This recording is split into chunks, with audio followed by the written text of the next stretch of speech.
Hello everyone. So welcome to the session number 45 in our Indian Modern History course. Today we are going to discuss, going to be a relatively small session about Indian National Army. One of the areas or one of the topic which evokes a lot of sentiments even today now. Only few days back, Prime Minister Modi talked about Netaji being the first Prime Minister of India, right?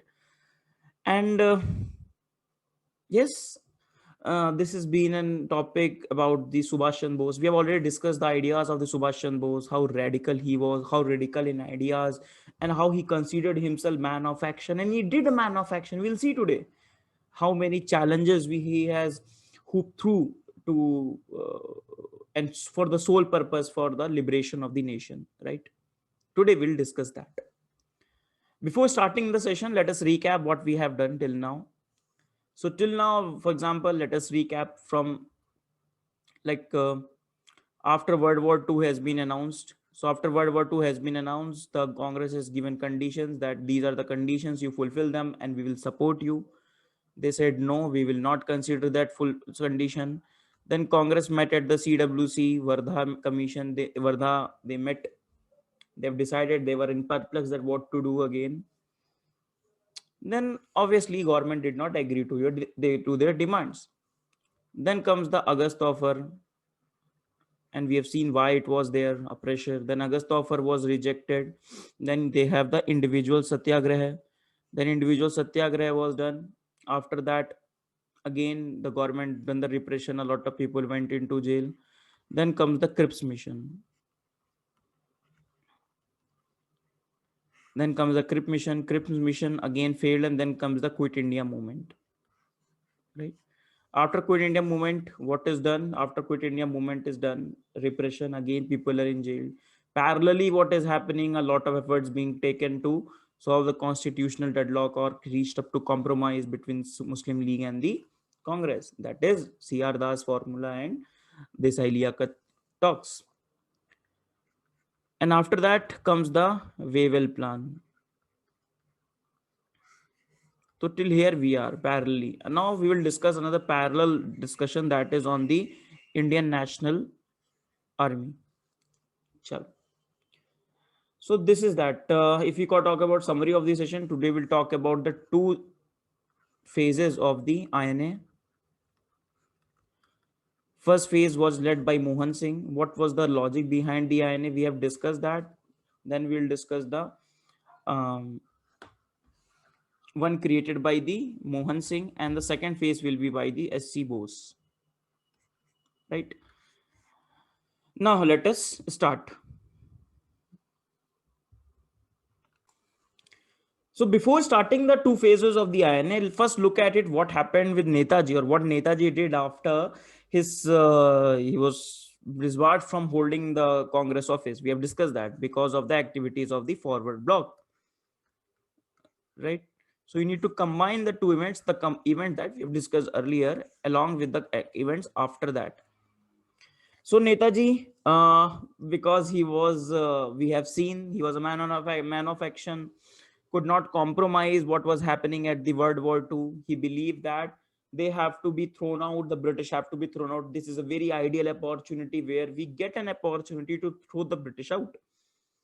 So in March 1940, he organizes an anti-march compromise at the Ramgarh, joint effort of the Forward Bloc and Kisan Sabha. Then he was protesting against the laying down of the Holwell Monument. Do you remember where the Holwell Monument we have discussed earlier? We have already discussed it, and we have discussed it in the construct of the Forward Bloc itself. Try to recall. It's related to black hole tragedy. Go back to the old lectures of the Bengal. I think lecture number 5 or 6, it will be there. And there I have discussed about the Holwell Monument. So he was protesting against the laying down of the Holwell Monument in the Bengal. And then he was arrested. Then he was made house arrest. Then he escaped from India. Very mysteriously he escaped from India. From India, his route we need to know. From India, he went to through Afghanistan. Through Afghanistan, he went to Russia. He thought that Russia will help, but Russia later on joined the Allies, because Russia joined the Allies later. earlier Russia and the Hitler had the pact. If you remember, if you have read the world history in the World War II, earlier Russia and the history have the pact, which was saying that we both help each other. And let Hitler went open one front against the Russia. Then Russia joined the allies. Then from Russia he went to Germany, and from Germany through Singapore he went to Japan. We'll see. So first he was disappointed as Russia has joined the allies. From 1941 to 43 remained in Germany. It is said that he met Hitler in the pseudonym with some different name. He met Hitler. He met his wife in the Germany. When he was in Germany, they formed the Freedom Army.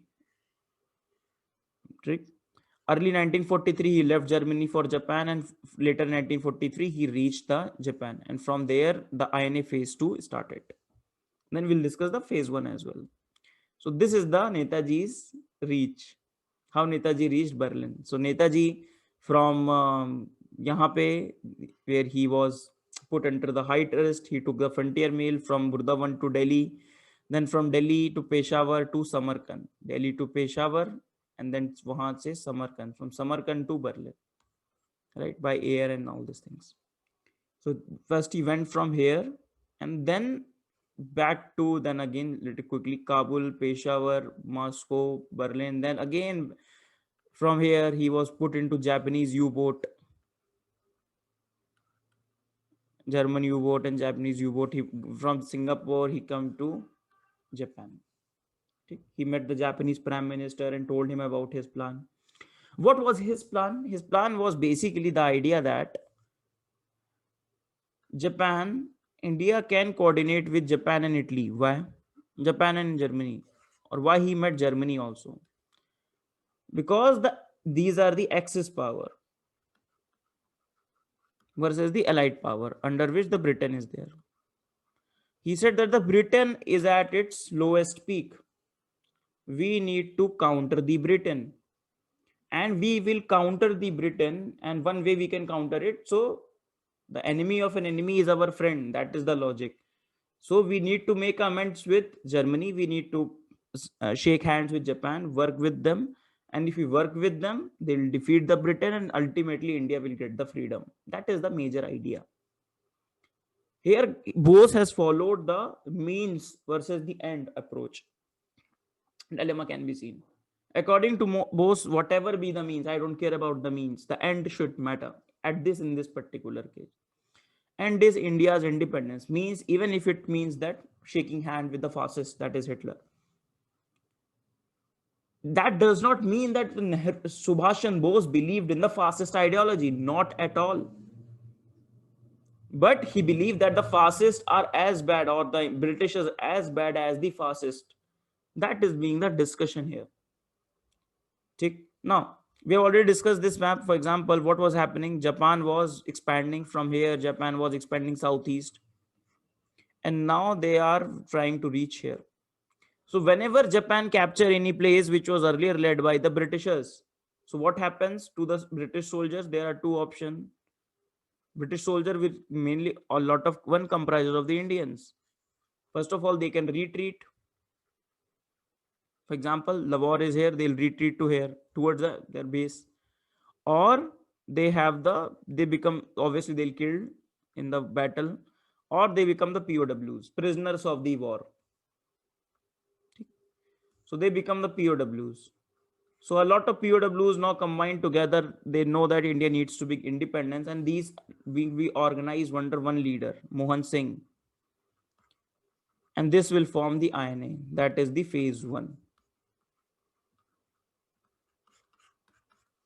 Now you tell me why the POWs will be given this charge. Why POWs of Japan? So Japan have the authority over these POWs. The question is why the Japan will give them the, okay, fine, go ahead, INA. Because Japan also wants to attack India later on. And if they have this armed wing ready with the motivation, different motivation, in fact, bigger motivation to liberate their country, then usse acha kya hai? What's better than this? So you see the two phases of the INA. That is the phase 1, that is Mohan Singh, and the phase 2 under the Netaji Subhash Chandra Bose. In between, the organizational work was done by the Raj Bihari Bose. A lot of work was done by the Raj Bihari Bose. And finally, Raj Bihari Bose has given the reins over to the Subhash Chandra Bose. Very quickly, let us see. So Mohan Singh creating army out of the prisoners of the war, the credit goes to Mohan Singh. The Japanese handed over POWs to Mohan Singh and he will recruit them to INA. And it is said that why one of the reasons why INA has been created, one of the reasons scholars argue, because Japanese soldiers used to racially abuse the or misconduct with the Indian soldiers. Secondly, also bulk work against the possible future Japanese occupation. In the future, India can be occupied by Japan. So against them also. Later on, this army can work against the Japanese also in the future. Then they got a boost from the Quit India movement. They have declared that this army will act on the behest of the Congress. Whatever the Congress will say, Indian National Army will behave like that. First division was made in September 1942. Mohan Singh, now later on there was some conflict with Mohan Singh and the Japanese over the role played by the INA. Because you can see here the role is also the reversal. For Japanese, INA was just a tool. So obviously there will be some conflict will be on the role of the INA, how the INA should operate, how much operational autonomy it needs to be given on these issues. And later on, Mohan Singh was put into custody by the Japanese, and that ends the phase one of the INA. So remember, INA was organized by the Mohan Singh. Then comes the role of the Ras Bihari Bose. Ras Bihari Bose is an old revolutionary that we have already read. A revolutionary leader who was born in a small village. He was the main planner of the bomb on the Hadinge. So he was responsible for the revolutionary activities phase one. He was in India. He was involved in the Ghadar conspiracy. He was known as the master of disguise. Then he went to Japan. He became the naturalized citizen of the Japan, and he founding father of the Azad Hind Fauj that the Subhash Chandra Bose capitalized later on. Mohan Singh had started the idea, but in between he kept on the work. So he fled to Japan in 1915 after the suppression was done on the revolutionaries of the Ghadarites. He became a nationalized citizen at the Japan. Efforts in getting the Japan interested in the Indian independence movement. Founded the Indian Club of Tokyo, created Indian Independence League in 1942, and later on gave the charge of the Indian Independence League to the Subhash Chandra Bose. So one Bangkok conference happened in which Indian National Army was put into the Indian Independence League, and chairman was the Ras Bihari Bose. Later on, Ras Bihari Bose met Subhash Chandra Bose, and he handed over the reign to the Subhash Chandra Bose. So Subhash Chandra Bose phase two met Ras Bihari Bose. Ras Bihari Bose informed him about everything. So Ras Bihari Bose transferred the control and the leadership of the Indian Independence League and the INA to the Subhash Chandra Bose. August 25, 1943, Subhash Chandra Bose became the supreme leader of it. On 21st October 1943, he performed the provisional government of Free India. Provisional form of the Free India. And that is why Modi ji has referred Subhash Chandra Bose as the first Prime Minister of India. Then when the government will be formed, there will be finance minister, there will be defense minister and like that, but don't have to remember their name. Then this provisional government declared a war on the British. Now the governments are like that, they need to be recognized. Government jaise banti hai, for example, Palestinian state is being recognized. So this government was recognized by the Axis power, obviously not by the Allied power. Axis power have recognized, okay, this is now new government of India. Then INA headquarters was shifted to Rangoon in 1944. Then in March 1944, INA crossed the Burma border. You can see INA is along with a Japanese soldier. Now they are reaching here. After capturing the Southeast Asia, they are now here. Crossed the Burma border and stood on the Indian soil. And the biggest operation, biggest battle happened, that is Battle of Kohima. From 4th April 1944 to 22nd June 1944. This Battle of Kohima was said to be the we'll come back to the PPT again. From April to 22 June 1944, three-phase war battle happened. Initially, there were some advances being made by the Japanese, but later on, the British got upper hand over the Japanese soldiers, Japanese and the INA. So Japanese forces in the INA later on retreated, and a lot of INA soldiers were made POWs. So it was a turning point of the Japanese go offensive in India. It is known as the Operation C. Can be asked. Operation C means from there we'll go to the Brahmaputra Valley. Once we capture the Brahmaputra Valley, we'll have the lot of resources. And from the Brahmaputra Valley, we'll move to the India. That was the idea of the Japanese. But they were not able to capture the Kohima Ridge. They were not able to win the battle of Kohima, Japanese and the INA. And that is why it is known as the Stalingrad of the East. Means Stalingrad was seen to be Battle of Stalingrad is said to be the war which led to the defeat of the Hitler.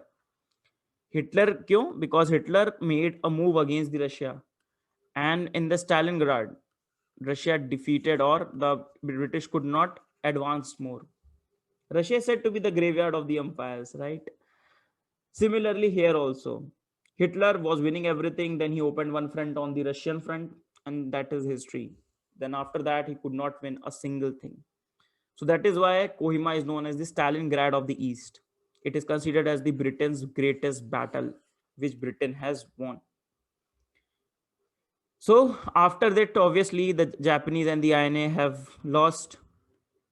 Later on, Japanese overall surrender of Japan in the World War II, the bombing and the Hiroshima, Nagasaki and everything.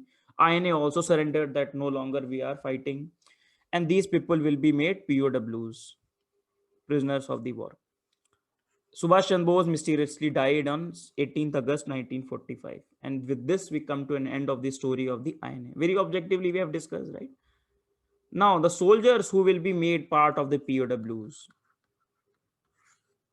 Earlier, remember, they were the British soldiers. Those who have defected and formed the INA, and versus they are now fighting against the British. Now they are become the POWs, right? Because they lost against the British.